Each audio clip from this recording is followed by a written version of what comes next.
हे माता, मुझे पिताजी के दुख का कारण कहो, ताकि जिससे उसका निवारण हो, दुख दूर हो, वह यत्न किया जाए। माता कैकेयी ने कहा, हे राम, सुनो, सारा कारण यही है कि राजा तुम पर बहुत स्नेह है।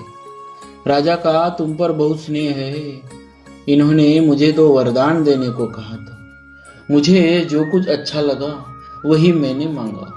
उसे सुनकर राजा के हृदय में सोच हो गया, क्योंकि ये तुम्हारा संकोच नहीं छोड़ सकते। इधर तो पुत्र का स्नेह है और उधर वचन प्रतिज्ञा। राजा इसी धर्म संकट में पड़ गए। यदि तुम कर सकते हो तो राजा की आज्ञा शिरोधार्य करो, इनके कठिन क्लेश मिटाओ। माता कैकेयी बेधड़क बैठी ऐसी कड़वी वाणी कह रही है, जिसे सुनकर स्वयं कठोरता भी अत्यंत व्याकुल हो उठी। जीभ धनुष है, वचन बहुत से तीर है, और मानो राजा ही कोमल निशाने के समान है। इस सारे साज सामान के साथ मानो स्वयं कठोरपन श्रेष्ठ वीर का शरीर धारण करके धनुष विद्या सीख रहा है। श्री रघुनाथ जी को सब हाल सुनाकर वह ऐसे बैठी है मानो निष्ठुरता ही शरीर धारण किए हुए हो। सूर्यकुल के सूर्य स्वाभाविक ही आनंद निधान श्री रामचंद्र जी मन में मुस्कुराकर सब दूषणों से रहित ऐसे कोमल और सुंदर वचन बोले, जो मानो वाणी के भूषण ही थे। हे माता, सुनो, वही पुत्र बड़भागी है जो माता पिता माता के वचनों का अनुरागी पालन करने वाला है। आज्ञा पालन के द्वारा माता पिता को संतुष्ट करने वाला पुत्र। हे जननी, सारे संसार में दुर्लभ है। वन में विशेष रूप से मुनियों का मिलाप होगा, जिससे मेरा सभी प्रकार से कल्याण है। उसमें भी फिर पिताजी की आज्ञा और हे जननी तुम्हारी सम्मति है, और प्राण प्रिय भरत राज्य पावेंगे। इन सभी बातों को देखकर यह प्रतीत होता है कि आज विधाता सब प्रकार से मुझे सम्मुख है, मेरे अनुकूल है। यदि ऐसे काम के लिए भी मैं वन को न जाऊं तो मूर्खों के समाज में सबसे पहले मेरी गिनती करनी चाहिए, जो कल्पवृक्ष को छोड़कर रेंड की सेवा करते हैं और अमृत त्याग कर विष मांग लेते हैं। हे माता, तुम वन में मन में विचार कर देखो, वे महामूर्ख भी ऐसा मौका पाकर कभी न झुकेंगे। हे माता, मुझे एक ही दुख विशेष रूप से हो रहा है, वह महाराज को अत्यंत व्याकुल देखकर। इस थोड़ी सी बात के लिए ही पिताजी को इतना भारी दुख हो। हे माता, मुझे इस बात पर विश्वास नहीं होता, क्योंकि महाराज तो बड़े ही धीर और गुणों के अथाह समुद्र है। अवश्य ही मुझसे कोई बड़ा अपराध हो गया, जिसके कारण महाराज मुझसे कुछ नहीं कहते। तुम्हें मेरी सौगंध है माता, तुम सच सच कहो।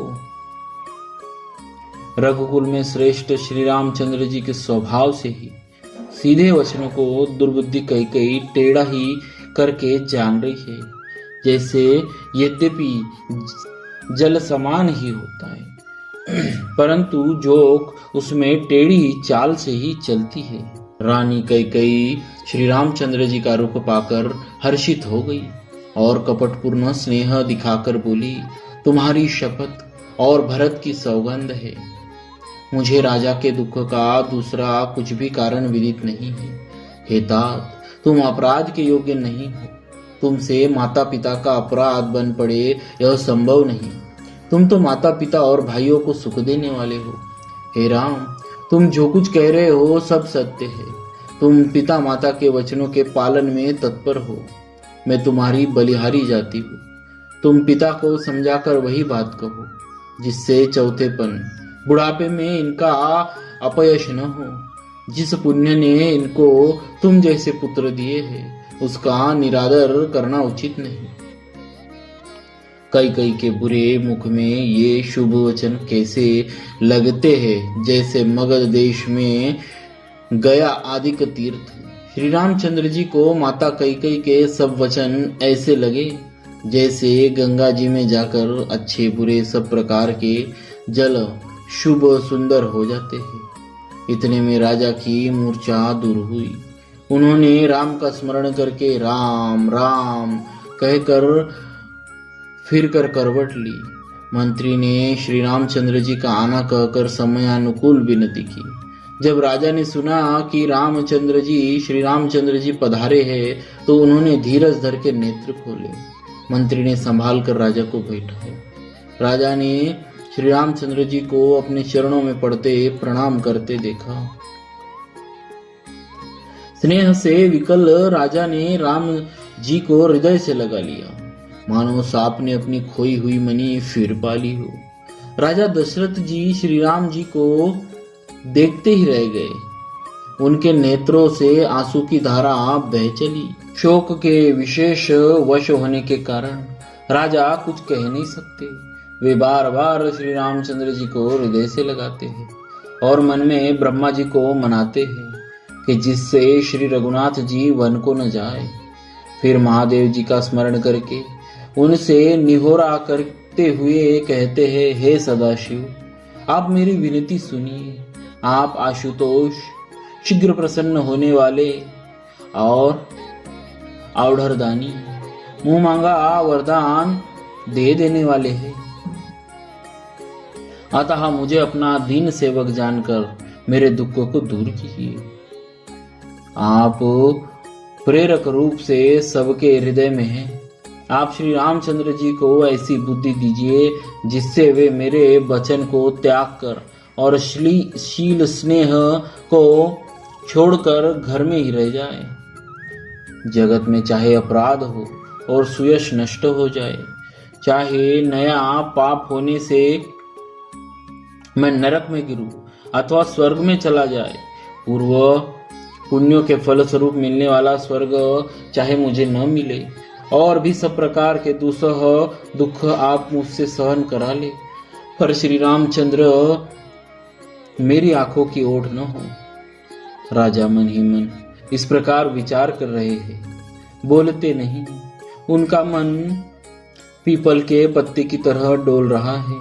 श्री रघुनाथ जी ने पिता को प्रेम के वश जानकर और यह अनुमान करके कि माता फिर कुछ न कहेगी तो पिताजी को दुख होगा। देश काल और अवसर के अनुकूल विचार कर विनीत वचन कहे, हे तात, मैं कुछ कहता हूँ, यह ढिठाई करता हूँ। इस अनौचित्य को मेरी बाल्यावस्था समझकर क्षमा कीजिएगा। इस अत्यंत तुच्छ बात के लिए आपने इतना दुख पाया। मुझे किसी ने पहले कहकर यह बात नहीं जनाई। स्वामी, आपको इस दशा में देखकर मैंने माता से पूछा। उनसे सारा प्रसंग सुनकर मेरे सब अंग शीतल हो गए। मुझे बड़ी प्रसन्नता हुई। हे पिताजी, इस मंगल के समय स्नेहवश होकर सोच करना छोड़ दीजिए और हृदय में प्रसन्न होकर मुझे आज्ञा दीजिए। यह कहते हुए प्रभु श्री रामचंद्र जी सर्वांग पुलकित हो गए। फिर उन्होंने फिर कहा, इस पृथ्वी तल पर उसका जन्म धन्य है जिसके चरित्र सुनकर पिता को परम आनंद हो, जिसको माता पिता प्राणों के समान प्रिय है। चारों पदार्थ अर्थ धर्म काम मोक्ष उसके करतल गत यानी मुट्ठी में रहते हैं। बोलिए श्री सीताराम जी महाराज की।